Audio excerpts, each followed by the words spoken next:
হামলার আসলে অনেকগুলো হামলাই হয়েছে, কিন্তু আমাদের যে আজকের অবস্থানটা ছিল সেটা মূলত ছিল নাইমুদ্দিন ভাই, যিনি নৃবিজ্ঞান বিভাগের শিক্ষার্থী, এবং তার সবচেয়ে বড় যেটাকে বলে তার পরিচয় সেটা হচ্ছে সে বাংলাদেশের একজন নাগরিক।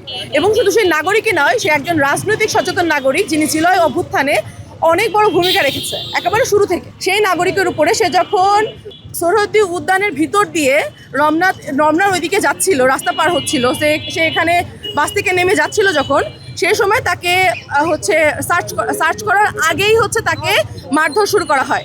অর্থাৎ আমরা দেখি যে নীতি, আমরা যদি বলিও যে সার্চ করাটা বৈধ, যেটাও বৈধ না, যে সন্ধ্যার পরে কেউ ভুললেই তাকে সার্চ করতে হবে, এই যে মোরাল পুলিশিং, আজকে আমরা ছাত্র ফেডারেশন এটার বিপক্ষে দাঁড়িয়েছি। মাদক নিরোধ করতে হয়, আপনাকে ভিন্ন পন্থায় আগাতে হবে। আপনাকে প্রথমে দেখতে হবে যে এই শাহবাগের পাশে কারা মাদকের চোরাচালান করে, মাদক ব্যবসায়ীর সাথে কারা সম্পৃক্ত আছে।